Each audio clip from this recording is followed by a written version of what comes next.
You've tuned into The Mountain Gardener with your host, Ken Lain. Gardening it can be challenging, but with these simple insider tips, you'll reap huge rewards.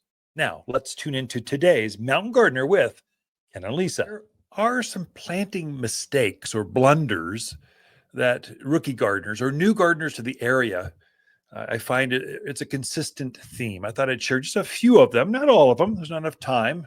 I'd take a lifetime. You learn gardening by making mistakes, by the way. You can read all you want, tune into the podcast, get the radio show, read the column. We do all of that, and you will become much smarter, much quicker, fast. You want to up your game fast, do that. Just follow me wherever, and you'll get better for this local, regional area of gardening. We'll help you get better. And it's adapting to the sun, the wind, the alkalinity, the north, south, east, west. I mean, most people in the garden in the country are dealing with flat. They don't have north, south, east, west. They have just flat. Here we do have a north side hill. Your neighbors on the west side will be different than the east side. Yet that affects you. So how do you adapt to that quickly? But some real key things. The first mistake I find people make, especially if you just retired and you've been thinking about gardening, you've tried a little bit, you finally sold your house there and you bought your dream home here, and now you've got time and the resources to truly dedicate to gardening. It's really, gardening's about time. And so you could do this. What I find, whether it's a new houseplant gardener, new tomato, new trees, new gardeners, they are obsessed about watering. Plants are not puppy dogs. They very few need water every day. Maybe your real shallow containered flowers out on the back deck in the full sun. Yeah, they might. But a new tree, it does not like water every day. It likes a deep soak. These are slow moving. They are alive, but they aren't as active as a puppy, as a new Labrador retriever or whatever. They're not a puppy. It's a tree. And so they are going to take up water slowly. They pulsate water about a foot a day. They'll push water up. So if you're fertilizing a plant, it's going to take up those nutrients, and then slowly, about a foot a day, it's going to take it. And finally, it'll get up to, if it's a big 12-foot tree, it might take almost 2 weeks for that plant to be fully. So it's using that water, the nutrients, everything pulsates through this plant slowly. And so if you're watering every single day that plant, and you're filling up all those air pockets with water molecules, that plant can drown. And so houseplants, they do not like water every day. About once a week is about right. Maybe every 2 weeks if it's a real hardy aloe or some of these ZZ plants. These are hardy. That's why we use them in commercial settings, because you can neglect them and they still look great. But if you're watering them every day, they'll drop some leaves, they'll turn yellow, they'll get wispy, they'll stop blooming, they'll drop their fruits. There's all indications of I'm overwatering. Be careful not to overdo it or be overzealous with your watering. When you do give them water, give them a lot. Really load it up so that water gets pushed through the entire root zone. You might even get a water meter to check it to make sure you did that well enough. But kind of watch that one. The other one is, right now, if you're new to gardening, I'm going to have a compost pile. This is great. I'm going to take this and compost it. I'm going to free like mocha gold out there. Well, whatever you do, don't take weed seeds and try to compost them. It's just a problem waiting to happen. So that's a mistake I've seen folks make. They adding these weeds. They let them get too big. They're cutting them off, and they add that composted material. It just takes so long to get them to compost down so the weeds are killed. It's easy to make a mistake. Another one is using free manure. Free manure is great. It's free as long as it's composted first. If you don't compost manure for about a season or about a year, or at least 6, 7, 8 months, it's very hot. And then typically we're using, this is equestrian country, this is horse country. Horses, that whatever they eat, it comes out the other end. And all the seed are there, all the hay seed, all the straw. I mean, it's all there.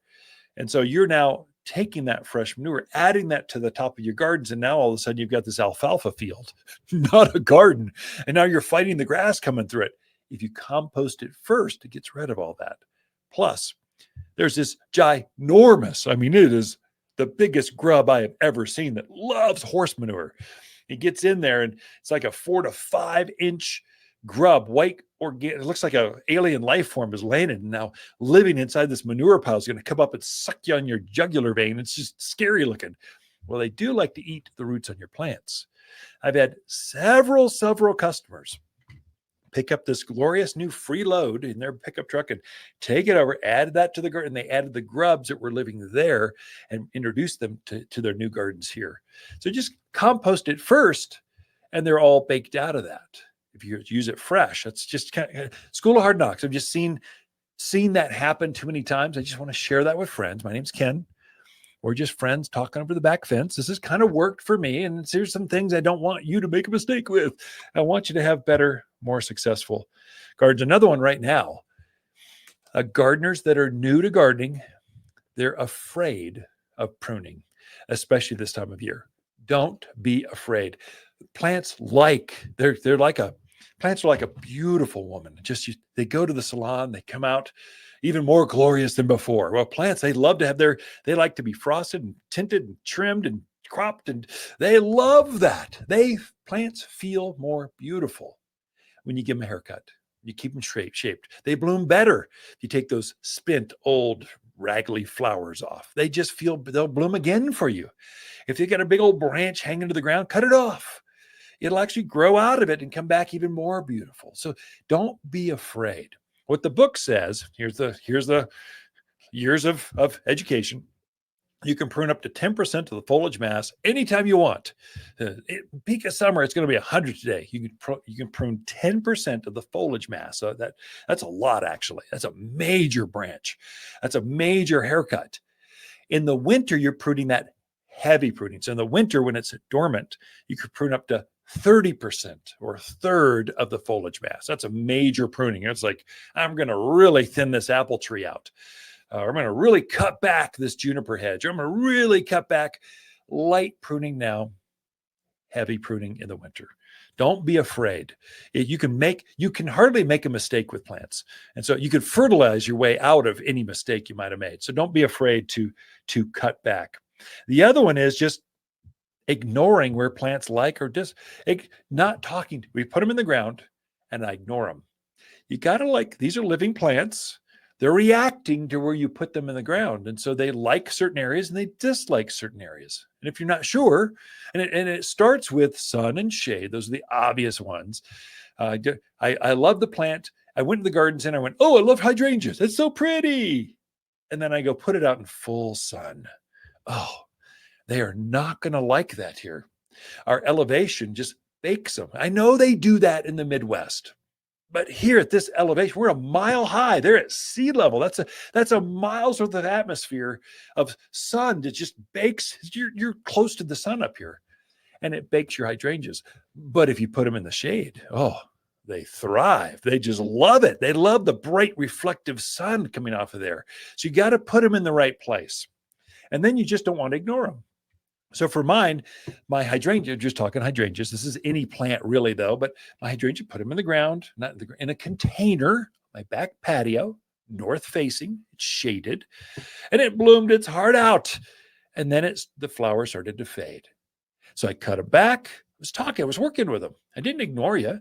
Go, no, you felt so beautiful. Let me help you be beautiful again. Fertilize them with we make a fancy fertilizer for flowering things called Flower Power. I know that the name's not very original, but Flower Power really does make things bloom well.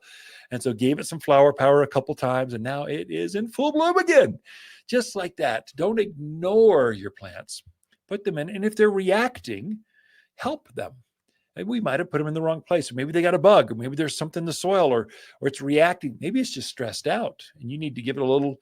There's some additives called Root and Grow that kind of makes things, kind of stabilizes them. It's kind of like an IV for plants.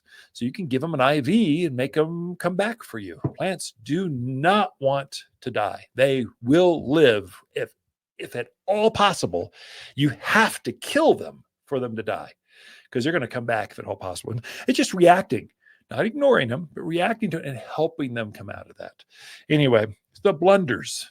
I don't want you to make a mistake. Water's garden companion plants for August are radio red salvias, butterfly bush, and trumpeting vine. Large clusters of red and orange flowers create a dramatic show all season long with Water's trumpet vine. This vigorous vine thrives in heat and blooms profusely with neglect. Quickly covers large areas as a ground cover, spilling over retaining walls, screening a fence, or cloaking arbors. Guaranteed to attract more hummingbirds and only found at Waters Garden Center, 1815 Iron Springs Road in Prescott. For a more fruitful garden, increased success in the landscape that just feels better, then tune in daily to the Mountain Gardener podcast. Subscribe through your favorite podcast streamer or visit watersgardencenter.com. Better yet, visit me directly right here at Waters Garden Center. Thanks for tuning in.